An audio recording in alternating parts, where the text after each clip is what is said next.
Good morning बच्चों।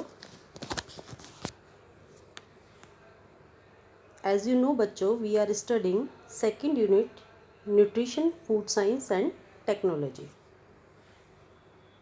Chapter number 5. This is a food processing and technology. Today we will continue this chapter, food processing and technology, and the today's topic is खाद्य पदार्थों के वर्ग या classes of foods based on perishability. यहाँ पर इस chapter में हम खाद्य पदार्थों के वर्ग पढ़ेंगे कि खाद्य पदार्थों के कौन कौन से वर्ग होते हैं। क्लासेस पढ़ेंगे फूड्स की, किस बेस पर पढ़ेंगे? पेरिशेबिलिटी के बेस पर, कि उनके खराब होने के बेस पर हम खाद्य पदार्थों को पढ़ेंगे। देखिए, सबसे पहले जो हम पढ़ेंगे वो हम पढ़ेंगे पेरिशेबल फूड्स। यहाँ पर हमने फूड्स को 3 पार्ट्स में डिवाइड किया है। कौन कौन से पार्ट्स हैं वो? सबसे पहले हम पढ़ेंगे जल्दी खराब होने वाले खाद्य पदार्थ या पेरिशेबल फूड। उसके बाद हम पढ़ेंगे सेमी पेरिशेबल फूड या फिर अर्ध विकार्य या जल्दी खराब ना होने वाले खाद्य पदार्थ। उसके बाद हम पढ़ेंगे नॉन पेरिशेबल। नॉन पेरिशेबल क्या होते हैं?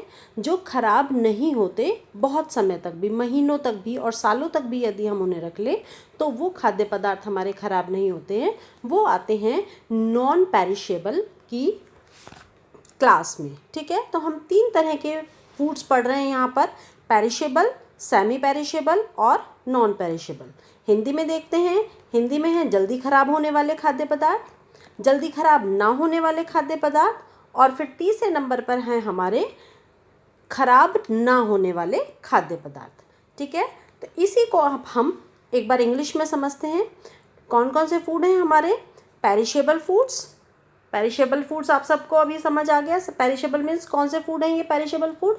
जो हमारे जल्दी खराब होने वाले खाद्य पदार्थ हैं। जैसे देखिए, मिल्क, एग, मीट, फिश। ठीक है, उसके अलावा fruits, vegetables, green leafy vegetables, ये सारे हमारे पेरिशेबल फूड्स में आते हैं, जिनको हिंदी में हम कहते हैं जल्दी खराब होने वाले खाद्य पदार्थ। दूसरे आते हैं हमारे सेमी पेरिशेबल। बहुत जल्दी से ख़राब नहीं होते, लेकिन ख़राब तो होते हैं, लेकिन बहुत जल्दी से ख़राब नहीं होते। वो कौन कौन से हैं? जल्दी ख़राब नहीं होने वाले खाद्य पदार्थ में कौन कौन से फूड्स आते हैं? जैसे हमारे ऑनियन, ठीक है, अनियन के बाद पोटैटोज़, एप्पल्स, फ्रोज़न फूड्स, जितने भी फ्रीज किए हुए फ्रूट्स आते हैं, ठीक है, वो सब इसके अंतर्गत आते हैं। इनको हम कहते हैं कौन से फूड्स? Semi perishable foods. ठीक है, ये ऐसे खाद्य पदार्थ होते हैं जिनकी गुणवत्ता सामान्य टेम्परेचर पर कई दिनों तक वैसी की वैसी ही बनी रहती है, जैसी इन्हें हम खरीदते समय इनकी क्वालिटी होती है। इन खाद्य पदार्थों में पोषक तत्व बहुत लंबे समय तक खराब नहीं होते हैं। आलू हो गया, प्याज हो गया, फल हो गया, सब्जी हो गया, तो इसीलिए हम इनको सेमी पेरिशेबल या जल्दी खराब होने वाले खाद्य पदार्थ, जल्दी खराब ना होने वाले खाद्य पदार्थ कहते हैं। अब तीसरे नंबर के हमारे आते हैं नॉन पेरिशेबल, जो खराब नहीं होते, वो है हमारे नॉन पेरिशेबल। अब इसमें क्या क्या है? इनमें वो खाद्य पदार्थ आते हैं जो सामान्य टेम्परेचर पर कई महीनों तक खराब नहीं होते। इन खाद्य पदार्थों को व्यक्ति अपनी खरीदने की क्षमता और स्टोर करने की क्षमता, जितना हमारे पास स्टोरेज स्पेस है उसके अकॉर्डिंग हम इसको खरीद सकते हैं। थोक में भी खरीद के हम इसको रख सकते हैं। कौन कौन से इसमें खाद्य पदार्थ आएंगे? देखिए, शुगर, चीनी हमने बहुत सारी लेके रख ली। उसके अलावा हम इसमें दालें ले सकते हैं। ठीक है, उसके अलावा इसमें हम ऑयल ले सकते हैं, पिकल्स ले सकते हैं। ठीक है, और इसमें हम ले सकते हैं चावल ले सकते हैं, मसाले ले सकते हैं साबुत, और गेहूँ ले सकते हैं। ये सारे के सारे जो हमारे खाद्य पदार्थ हैं ये जल्दी खराब नहीं होते। मीन्स बहुत लंबे समय तक इनको हम महीनों तक या फिर साल तक भी रख सकते हैं। जैसे गेहूँ हम 1 साल का इकट्ठा लेकर भी रख सकते हैं। तो हमने फूड की जो वर्गीकरण पढ़ा, इसमें हमने 3 तरह के फूड्स पढ़े, पेरिशेबल, सेमी पेरिशेबल और नॉन पेरिशेबल। जल्दी खराब होने वाले, जल्दी खराब ना होने वाले और ख़राब ना होने वाले खाद्य पदार्थ। आई थिंक आपको इतना समझ आ गया है। अब आगे चलते हैं हम अब आगे हम क्या पढ़ेंगे, सबसे पहले हमने फूड्स पढ़ लिए कि कौन कौन से हमारे फूड्स हैं। ये हमारे पेरिशेबल फूड्स हैं, जो हमारे जल्दी ख़राब होने वाले खाद्य पदार्थ हैं, जो बहुत जल्दी ख़राब हो जाते हैं। फिर हमने पढ़े सेमी पेरिशेबल, जो बहुत जल्दी ख़राब नहीं होते, आलू, प्याज, ठीक है। फिर हमने तीसरे नंबर पर कौन से पढ़े, जो ख़राब नहीं होते। एक तो पैक्ड फूड्स होते हैं, जो पैक्ड फूड होते हैं, उसके अलावा गेहूँ, चावल, दालें, मसाले, ये सब भी इसके अंतर्गत आते हैं। तेल, मेवा, चीनी, वो सब भी इसके अंतर्गत आते हैं। ये हमारे होते हैं नॉन पेरिशेबल फूड्स। अब इसी को हम यहाँ पर हमारे खाद्य पदार्थों का वर्गीकरण कंप्लीट हो गया। अब इसके बाद हम देखते हैं कि इसके बाद जो हमारे खाद्य संसाधन संबंधी जो भी पदार्थ हैं, जो इनकी शेल्फ लाइफ है। शेल्फ लाइफ आपने पिछले टॉपिक में पढ़ा अभी तक। शेल्फ लाइफ क्या होती है, जब से वो उत्पादित हुआ है उस समय से लेकर जब तक उसकी ख़राब होने की टाइम है, लाइफ है, उसको हम शेल्फ लाइफ कहते हैं। जो शेल्फ लाइफ है, इसको हम जो भी डिज़ाइन करते हैं उसके हिसाब से खाद्य संसाधन प्रक्रियाओं का जो उद्देश्य होता है वो क्या होता है कि इसमें जितने भी खराब होने वाले खाद्य पदार्थ हैं उनके अंदर जो बैक्टीरिया या जीवाणु, कवक, यीस्ट, फफूंदी, ये जो खाद्य पदार्थ इनको नष्ट कर रहे हैं, इनकी जैविक वृद्धि जो होती है वो क्यों होती है। जितने भी खाद्य पदार्थों को खराब करने वाले जीव हैं वो क्यों पैदा होते हैं कि हमारे भोजन को खराब करने लगते हैं। उसके लिए हमने यहाँ पर 3 टॉपिक पढ़ेंगे हम। पहला है अनुकूल तापमान, दूसरा है हवा और पानी, और तीसरा है हमारा पीएच अनुकूलता। इन तीन कारणों की वजह से हमारे सूक्ष्म जीवों की जो जैविक वृद्धि होती है और हमारे जो खाद्य पदार्थ हैं वो जल्दी जल्दी खराब होने लगते हैं। 3 हमारे कारण हैं। सबसे पहले हम पढ़ते हैं अनुकूल तापमान। अनुकूल तापमान से पहले हम ये देखते हैं कि ये जो वृद्धि है वो क्यों होती है। देखिए, जीवाणु जो होते हैं वो अधिक प्रोटीन युक्त खाद्य पदार्थ पसंद करते हैं, जैसे मांस, मछली, अंडा, मुर्गी और डेयरी उत्पाद, जैसे मिल्क प्रोडक्ट हमारे हो गए। ये सब बहुत जल्दी खराब होने वाले खाद्य पदार्थ हैं। इन सब में बहुत जल्दी से जीवाणु उत्पन्न होने लगते हैं, और जो जीवाणु हैं वो 5 से लेकर 60 डिग्री सेल्सियस तापमान पर वृद्धि करते हैं। और तापमान की जो ये परिसर सीमा है ये खतरे वाली होती है। यदि इतना टेम्परेचर इनको मिल जाते हैं तो ये उसको खराब करना शुरू कर देते हैं। अब सबसे पहले हम पढ़ते हैं अनुकूल तापमान। अनुकूल तापमान में देखिए, जो विभिन्न जीवाणु होते हैं इनको वृद्धि करने के लिए अलग अलग टेम्परेचर की आवश्यकता होती है। और ये हमारे जो जीवाणु हम पढ़ेंगे, ये हम 3 प्रकार के जीवाणु पढ़ेंगे। सबसे पहले कौन से पढ़ेंगे हम, साइक्रोफिलिक, फिर हम पढ़ेंगे मेसोफिलिक, और फिर हम पढ़ेंगे थर्मोफिलिक। 3 तरह के हम इसमें बैक्टीरिया पढ़ेंगे।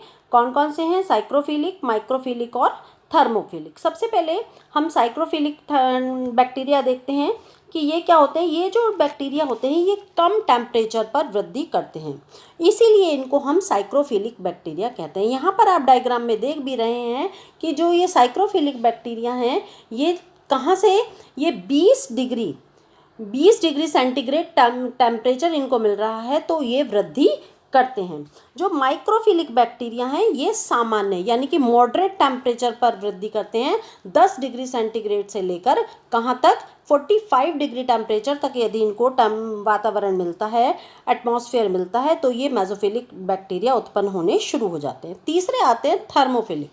थर्मोफिलिक कौन से होते हैं, ये जो बैक्टीरिया हैं ये हमारे 40 डिग्री से लेकर या 42 डिग्री से लेकर 70 डिग्री सेंटीग्रेड तक यदि इनको टेम्परेचर मिलता है तो ये वाले बैक्टीरिया उत्पन्न होने शुरू हो जाते हैं और भोजन को खराब करना शुरू कर देते हैं। आई होप आपको ये अनुकूल टेम्परेचर समझ आ गया है। अनुकूल टेम्परेचर पर ये 3 तरह के बैक्टीरिया वृद्धि करते हैं। कौन कौन से, साइक्रोफिलिक, माइक्रोफिलिक और थर्मोफिलिक। साइक्रोफिलिक जो होते हैं कम टेम्परेचर पर वृद्धि करते हैं, माइक्रोफिलिक सामान्य टेम्परेचर पर वृद्धि करते हैं, और जो थर्मोफिलिक होते हैं ये हाई टेम्परेचर पर वृद्धि करते हैं। ठीक है, जो यदि इनकी जो संख्या है वो कम है तो कम टेम्परेचर पर इनको संरक्षित किया गया तो वे अधिक समय तक वहाँ पर उत्पन्न होने लगते हैं, क्योंकि इससे ज़्यादा टेम्परेचर यदि होगा तो ये बैक्टीरिया पैदा होना शुरू हो जाते हैं। अब दूसरा हमारा जो टॉपिक आता है वो आता है इसमें, अनुकूल तापमान हमने पढ़ लिया, दूसरा है हवा और नमी।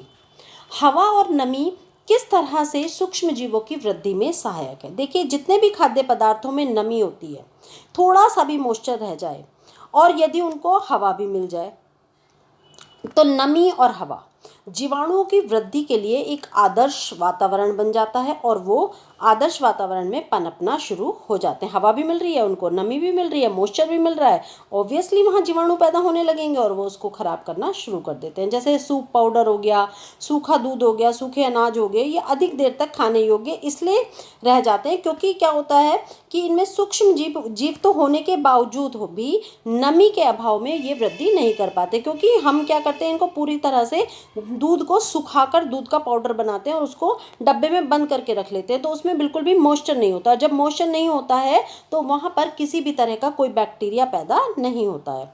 अब अचार और जैम, इनमें क्या होता है, इनमें नमक रहता है और चीनी रहता है और नमक और चीनी के कारण वहाँ पर सूक्ष्म जीवों को मॉइस्चर नहीं मिल पाता और सूक्ष्म जीव पैदा नहीं हो पाते। इसी तरह से आते हैं बोतल बंद या डिब्बा बंद खाद्य पदार्थ। इनमें क्या होता है, ये इनमें पूरी तरह से नमी नहीं जा पाती और इनको हवा भी नहीं मिल पाती, और जब हवा नहीं मिलेगी और नमी नहीं मिलेगी तो वहाँ पर बैक्टीरिया पैदा नहीं होते हैं।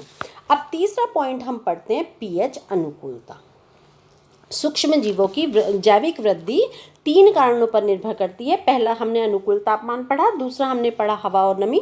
अब हम पढ़ते हैं तीसरा पॉइंट इसमें, पीएच अनुकूलता, पावर ऑफ हाइड्रोजन। ये पीएच क्या है, किसी भी पदार्थ की जो अम्लीय होता है वह क्षारता उसको प्रदर्शित करता है पीएच, ये आपने साइंस में पढ़ा ही है।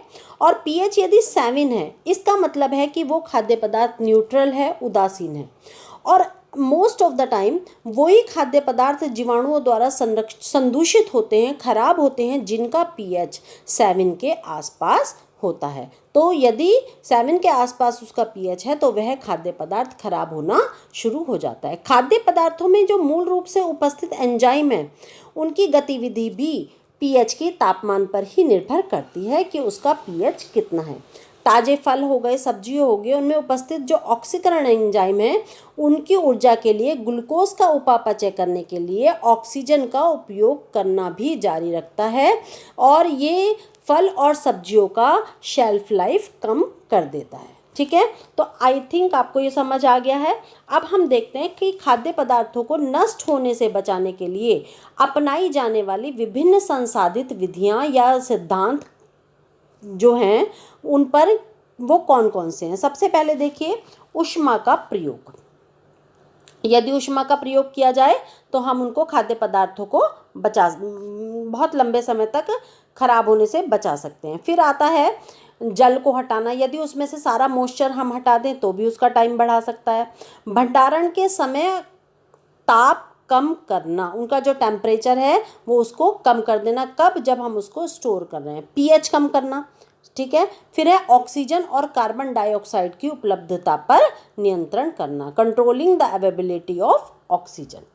यहाँ पर हमारा ये जो टॉपिक है classes of food based on perishability, ये ख़त्म होता है। इसके बाद हम नेक्स्ट टॉपिक नेक्स्ट वीडियो में कवर करेंगे। ठीक है, थैंक यू बच्चों।